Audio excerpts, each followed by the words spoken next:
आप लोग खामोश रहिए। अरे हुजूर, एकरा को ऐसी सजा दी है कि केहू ऐसे पाप करेगा नाम ना ले।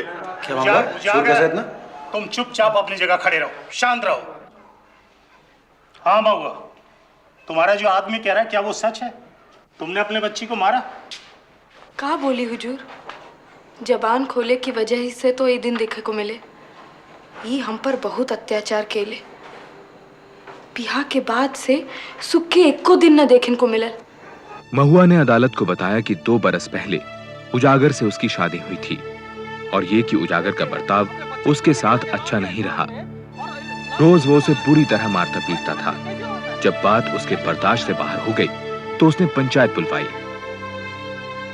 उजागर कहा था कि तोहार बिंदी टिकली करे से फुर्सत ना मिलेला, काम काज में तोहार मन ना लगेला, और तू कहतर कि ई हमरा के बहुत मार मारे। भगवान के कसम, हमरा ननकी के कसम, हम सच बोला था नहीं। पर अब और बर्दाश्त ना हुई। इका के समझा दे, नहीं तो का अंग्रेज बहादुर से हमरा शिकायत कर देवेगा।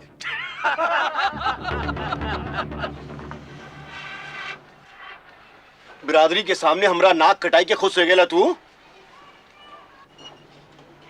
अब मुंह में दही काहे जमा लेला?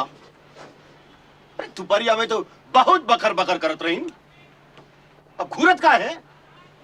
अरे तोरा लक्षण के कारण तो गांव का लोग हम पर हंसत है। उजागर के तो अपना मेहरारू पे काबू ही नहीं के। अरे जाए दे बाबू, जाए दे। इकरा तो कोनो फर्क ना पड़ी। ना माई, हम एकरा को आज ठीक करके ही छोड़े।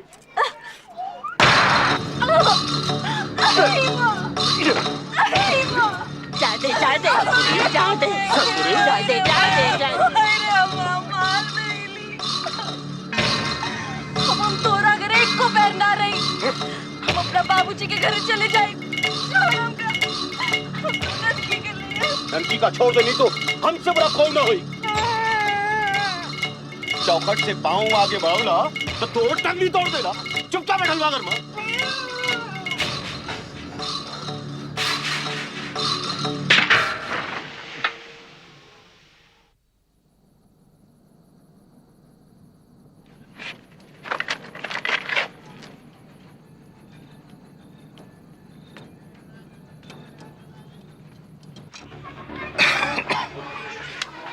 ससुरी किधर गई?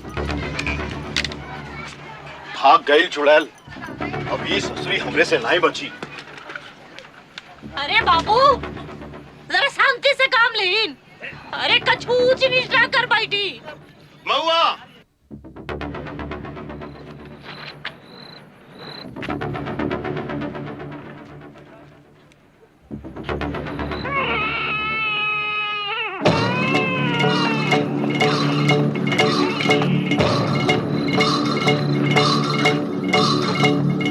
जाल में महुआ, रुक जाल में महुआ। अरे पराइगल में का रुक जाल में महुआ। महुआ रुक जावे, पराइगल में रुक जाल महुआ।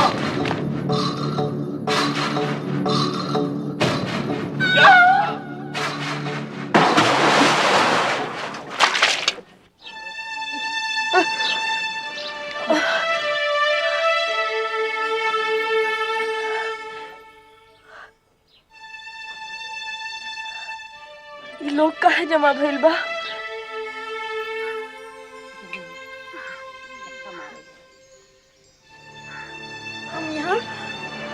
हम यहाँ कैसे आ गए?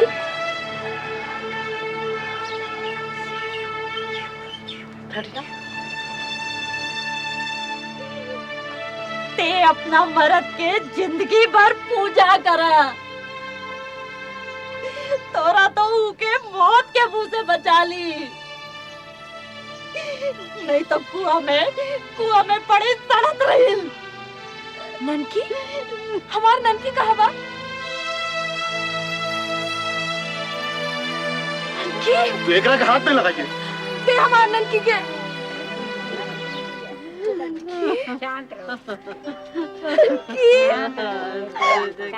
तो एकरा की जान ली ना, अब तस्वीर का बात रही।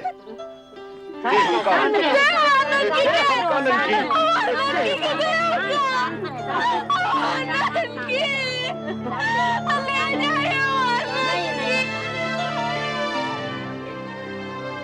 उजागर ने महुआ को आखिर तक ननकी की लाश के करीब नहीं आने दिया। पूरा गांव उसको ताने सुना रहा था। भूखी प्यासी महुआ को उजागर ने धक्के मारकर घर से निकाल दिया। मामला पंचायत के सामने पहुंचा। तोर मरद तोरा पीछे दौड़त रहे, तोरा के बचावे खातिर तो रुकले काहे ना? बचावे खातिर ना, हमरा के मारत खातिर दौड़त रहा। का बोलत? तोरा के मारे खातिर दौड़त रहे तो तोहे के कुएं में कूद के बचाहत काहे? राम प्यारी ते चुप रह, ओकरा के बोले दे। जब हमरा पीछे ही दौड़लन तो हम बहुत डरा गई नी, हम घबरा गई नी कि का करी का ना करी। हमरा समझ में कुछ नहीं आयल।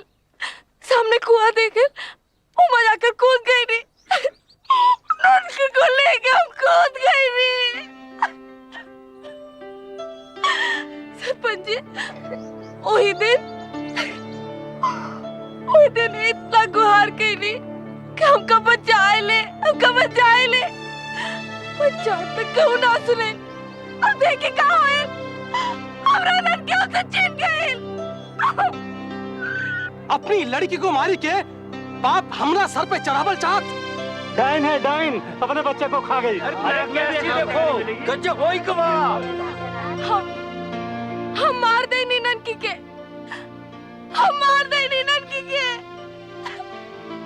हम मार दे नी ननकी के। हाँ, हम मार दे नी ननकी के हुजूर, हुजूर हम ननकी के मार दे नी। खामोश। अब महुआ के इस इकबालिया बयान के बाद अब मैं ये केस बनारस सेशन कोर्ट को भेज रहा हूं, जहां महुआ पर 2 केस चलेंगे, एक आत्महत्या का और दूसरा अपनी बच्ची की हत्या का। महुआ, तुमने कोई वकील किया क्या? जब हम कही देने कि हम अपना ननकी के खुद ही मार देनी, तो फिर वकील बाबू का योर ऑनर, अगर कोर्ट इजाजत दे तो ये केस मैं लड़ना चाहूंगा। मेरा नाम श्रीकांत अवस्थी है। इजाजत है।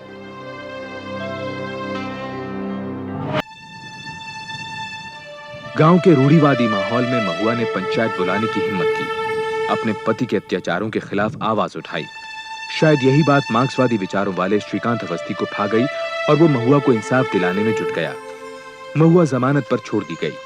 बनारस में केस की सुनवाई के लिए आए उजागर ने महुआ को अपने साथ रखने से इनकार कर दिया। श्रीकांत ने अपने घर में महुआ को रहने की जगह दी। अब श्रीकांत के लिए सबसे जरूरी था कि किसी तरह से महुआ की खोई हुई हिम्मत लौट आए। क्यों इस तरह से अपनी जिंदगी से खिलवाड़ कर रही हो महुआ? खिलवाड़ तो हमारे संगे ऊपर वाला करत तारे। बिरादरी भाग्य सब हमारा साथ छोड़ दिया। अरे बिरादरी भाग गया भाड़ में, तुम खुद क्यों अपना साथ छोड़ने के लिए आमादा हो सब? महुआ, तुमने आत्महत्या करने के इरादे से कुएं में छलांग नहीं लगाई। नहीं, हम मरद खातिर ही कूद रही। हमें ननकी का जान नहीं। अरे वहां पर खूब अंधेरा था, तुम भागी जा रही थी। तुम्हारा पति उजागर तुम्हारे पीछे धमकियां देते हुए भाग रहा था। अचानक सामने कुआं आ गया, तुम्हारा पैर फिसल गया, तुम एक बच्ची को गोद में लेकर नीचे गिर पड़ी। तुमने अपनी बच्ची की जान नहीं ली। हमारे तो कुछ समझ में नहीं आते। सच क्या है? सच क्या है कि तुमने अपने बच्चे की जान ली? ना हुजूर, ये सब झूठ बा। हम कुआं में कूदल ना रही। अंधेरा में हमार पैर फिसल गए और ननकी के साथ हम कुआं में गिर गई नहीं। एक बार फिर ठीक से सोच लो, ठीक से सोच लो कि तुम कुएं में कूदी थी या गिरी थी। Objection your honour. Chaubey ji मेरी अनपढ़ मुवक्किल से बार बार वही सवाल पूछ के इसे बहकाने की कोशिश कर रहे हैं। योर ऑनर, मैं नहीं बल्कि बार बार अपना बयान बदलकर ये औरत कोर्ट को बहकाने की कोशिश कर रही है। ये रहा इसका वो बयान जो उसने मजिस्ट्रेट के सामने दिया था। इसमें इसने साफ साफ बयान किया है कि अपनी बच्ची को लेकर के ये कुएं में कूदी थी। गांव की पंचायत के सामने भी इसने यही कबूला। जाहिर है इस पर भारी दबाव डालकर इससे बयान बदलवाया गया है। योर ऑनर, यह भी तो हो सकता है कि वो पहले वाला बयान महुआ पर दबाव डालकर बुलवाया गया हो। एक तरफ बनारस सेशन जज की अदालत में महुआ पर धारा 302 के तहत हत्या के मामले की सुनवाई चल रही थी, तो दूसरी तरफ 5 सदस्यों वाली जूरी के सामने उस पर धारा 309 के तहत आत्महत्या का मुकदमा चल रहा था। महुआ की ग्राम पंचायत का सरपंच भी इस जूरी का सदस्य था। 5 में से 3 ब्रिटिश सदस्यों वाली इस जूरी का फैसला अपने हक में करवाने के लिए श्रीकांत अवस्थी और ईश्वरी प्रसाद चौबे दोनों जी जान से जुटे हुए थे। वो महज इसलिए कि वो घर से निकली ही इस इरादे के साथ थी कि पहले अपनी 6 महीने की बच्ची की जान लेगी और उसके बाद आत्महत्या करेगी। जूरी के मेंबरान इस बात पर गौर करें। जूरी के मेंबरान इस बात पर गौर करें कि अगर महुआ का इरादा आत्महत्या करने का ही होता तो वो कुएं में गिरने के बाद मदद के लिए आवाज नहीं लगाती और ना ही अपने पति उजागर को उस बात का मौका देती कि वो उस कुएं से निकालकर बाहर ले आए। लेकिन योर ऑनर, हम यहाँ पे इस बात पर बहस नहीं कर रहे हैं कि कुएं में गिरने के बाद क्या हुआ।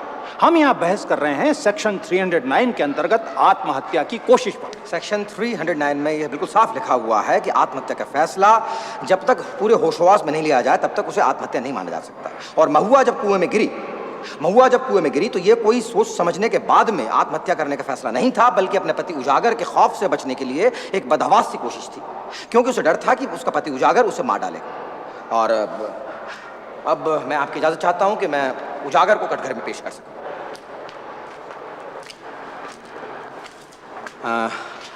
क्या ये सच है कि महुआ से तुम्हारी बनती नहीं थी? पूरा गवार से क्या बना के रखी साहब? अच्छा, तो क्या इसलिए तुम उसे मारते पीटते थे? अरे मरद बहरारू में तो मारपीट होत रहे साहब। एक ही मतलब तो नहीं कि भरल पंचायत में हमारा नाक कटाई दे, हमारा इज्जत गिराई दे। यही बात की खातिर में इसको डांटन रही और ये ससुरी हम पर भड़क गई। एक मिनट जरा आराम से याद करो कि तुमने उसे सिर्फ डांटा ही था। भगवान की कसम साहेब, भगवान की कसम। ये झूठ बोलत रे। ये देखी हमरा के कितने मरले, रोज हमरा के मारत रहलन और ऊ दिन भी हमका मरते रहले।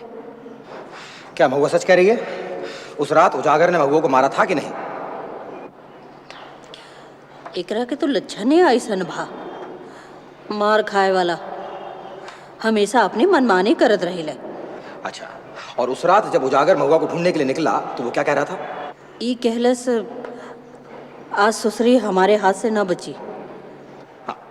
योर ऑनर, मेमरान ज्यूरी, 9 अगस्त की रात को जब महुआ ने उजागर को अपनी तरफ आते हुए देखा तो वो इस बात को समझ गई थी कि उजागर उसकी जान भी ले सकता है और वो उजागर से जान बचाने के लिए कुएं की तरफ बढ़ी थी, न कि अपनी जान देने के लिए।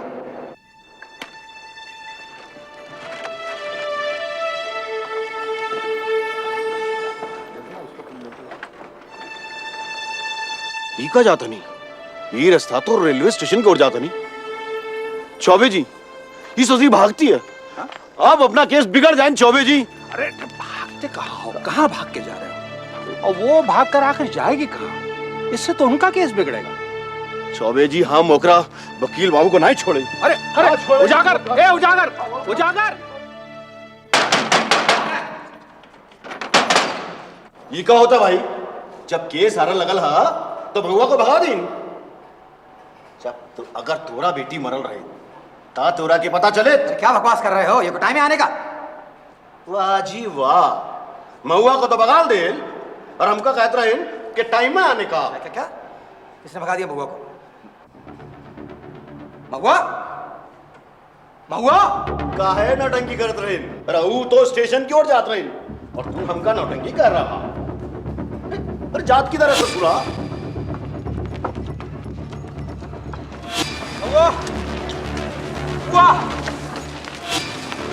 रुको, रोको, मैं कह रहा हूं।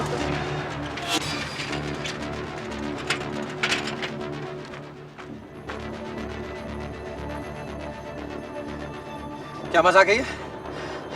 हैं? कहां जा रही थी? जाओ, शौक से जाओ। अरे बेवकूफ, पुलिस तुम्हें पाताल से भी खोज निकालेगी, तुमको मालूम है? और उसके बाद अदालत में मेरी बात सुनने वाला कोई नहीं होगा और फिर सड़ती रहना जिंदगी भर जेल की कोठरी में। जाओ, अब रुक क्यों गए? जाओ। आप समझत नहीं की वकील साहब, हमरा तो फांसी होइबे करी। सब समझत हम अपना ननकी के मरले बानी। सब जज बालिस्तर जी हमरा पे फैसला देवे। योर ऑनर, पीनल कोड के सेक्शन 299 के मुताबिक बिना इरादे से किया गया कत्ल नहीं माना जाता और अब तक साबित हो चुका है, साफ हो चुका है कि महुआ अपने होशोवास खो बैठी थी और ऐसे में वो अपने बच्चे की हत्या का इरादा तो क्या, उसके बारे में सोच भी नहीं सकती थी। मेरा सबमिशन ये है योर ऑनर कि महुआ ने ये रास्ता जानबूझकर अपनाया। जानबूझकर नहीं ऑनर, बल्कि घबरा कर। उजागर सिंह से बचने का कोई और रास्ता न पाकर महुआ ने ये कदम अपनाया। योर ऑनर, ये एक गैर इरादतन हत्या का मामला है, ना कि सोच समझकर की गई हत्या का। This is a culpable homicide not amounting to murder. हमरा सब लोग के मालूम बा कि ई अपनी बेटी के मरले बिया, ता हमनी के फैसला भी ई ओखे चाहिए। अगली सुबह जूरी को फैसला सुनाना था कि महुआ आत्महत्या के मामले में कसूरवार है या नहीं। जूरी का फैसला बहुत मायने रखता था। अगर जूरी कहती कि महुआ कसूरवार है तो सीधे मान लिया जाता कि वही अपनी बच्ची की मौत का कारण बनी। लेकिन अगर जूरी का फैसला होता कि महुआ अचानक गलती से कुएं में फिसल गई तो ये बात साफ हो जाती कि उसकी बच्ची की मौत महज एक हादसा थी। It was the desperate attempt of an ill-treated mother to save herself and her baby. It was clearly an accident.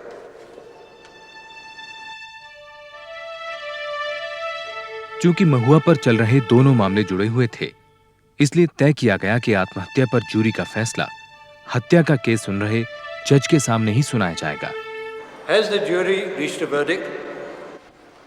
We have, Your Honor. In the case of the Emperor versus Mahua, we find the accused not guilty of attempted suicide. She is to be acquitted. The jury's verdict is baseless and should be set aside. जज ने कहा कि jury का फैसला बेबुनियाद है, इसलिए उस पर ध्यान न दिया जाए। जज का मानना था कि महुआ आत्महत्या की कोशिश के मामले में दोषी है, इसलिए अपनी बच्ची की मौत की भी वही जिम्मेदार है। फिर जज ने यह केस इस सिफारिश के साथ इलाहाबाद हाईकोर्ट भेज दिया कि मुल्जिम महुआ को धारा 309 और 302 के तहत कड़ी से कड़ी सजा सुनाई जाए। Section 309 and 302. 14 अक्टूबर 1939 को महुआ को न्यायिक हिरासत में ले लिया गया। बाद में उसे इलाहाबाद जेल भेज दिया गया। उजागर और उसकी मां इस तसल्ली के साथ गांव लौट आए कि अब महुआ को सजा से छुटकारा नहीं मिलेगा। वो दिन आप हमरा के जाए ना देनी, देखो अब हम फांसी पर चढ़ब। लेकिन वकील साहब, अब हमरा जियल चाहतनी, अब हमरा मरला से डर लागत है। अगले 7 महीनों तक हाई कोर्ट में महुआ केस पर बहस चलती रही। श्रीकांत अवस्थी इस केस से इतना जुड़ गया था कि वो बनारस छोड़कर इलाहाबाद आ गया। इस दौरान श्रीकांत ने महुआ से बार-बार इस हादसे पर बात की। उसे तलाश थी एक ऐसे मुद्दे की जो अदालत में उसकी दलीलों को मजबूत बना सके। और एक दिन जब महुआ ने उसे ननकी के जन्म से जुड़ी दाई की चेतावनी के बारे में बताया तो श्रीकांत को मानो वही सुराग मिल गया जिसकी उसे तलाश थी। राम प्यारे, कुछ भारी गड़बड़ लागत है। बचुआ का जन्म हुई तो ये महुआ न बच भी, इकरा को तो अभू गिरा दो। ना, हम ऐसा ना करे दे, हमरा के बच्चा चाहिए। अरे कुछ हो जाए तो हम देख ले। महुआ के इलाज के खातिर हम इसके तहसील तक ले जाए।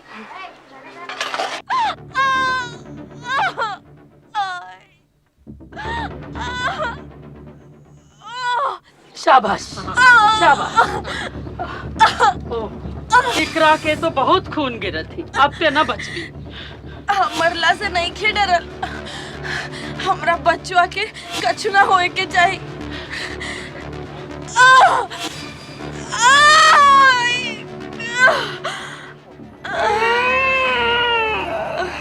उजागर, तोहा लड़की बैल बा, बाहर जा, लड़की का मुंह देख ला तो तोहरा दिन दशा खराब हो जाए। और अपनी बच्ची का रोना सुनकर महुआ उस एक पल में फिर से जीने के लिए बेताब हो उठी। मौत से जूझने लगी, क्योंकि वो जानती थी कि उसके न रहने पर उसकी ये बच्ची, उसके पति उजागर और उसकी सास रामप्यारी की आंख में हमेशा किरकी बनी रहेगी, क्योंकि वो लोग लड़का चाहते थे, लड़की नहीं। माय लॉर्ड, एक मां की इस इच्छा शक्ति के सामने ना तो कानून के पास में कोई जवाब है और ना ही साइंस के पास। और उस बच्ची के जन्म के बाद दाई ने उसे आकर बतलाया कि वो दोबारा कभी मां नहीं बन पाएगी। आप क्या कहते हैं इसके बारे में चौबे जी? महुआ इस बात से भली भांति वाकिफ थी कि इस बच्ची के जन्म से उसकी जिंदगी को खतरा हो सकता है। लेकिन इसके बावजूद उसने बच्चा नहीं गिराया। क्या आप इसे भी आत्महत्या कहेंगे? माय लॉर्ड, जिस मां को यह बात मालूम हो कि वो दोबारा कभी मां नहीं बन पाएगी, क्या वो अपने इकलौते बच्चे की जान लेने की मंशा रख सकती है? जूरी के फैसले से सहमत होते हुए अदालत ने महुआ को आत्महत्या के मामले में बेकसूर माना और उसे धारा 302 के तहत कत्ल के इल्जाम से भी बरी कर दिया। महुआ को culpable homicide not amounting to murder के जुर्म में 6 महीने की सजा हो सकती थी, लेकिन अदालत ने यह कहा कि चूंकि महुआ पहले ही 8 महीने जेल में गुजार चुकी है, लिहाजा उसे रिहा कर दिया जाए। कौन पागल वकील का बचा ले? गांव वालों के तमाम लांछनों के बावजूद महुआ के कदम नहीं डगमगाए।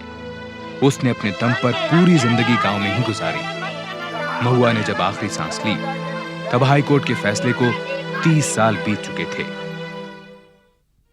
आगे चलकर श्रीकांत अवस्थी ने इलाहाबाद हाई कोर्ट के बहुत बड़े वकील के रूप में अपनी पहचान बनाई। 4 बरस पहले उनका भी देहांत हो गया। न्याय की लड़ाई लड़ने वाली महुआ का केस आज भी कानून के छात्रों को पढ़ाया जाता है। भारतीय न्याय इतिहास में यह केस मील का पत्थर है।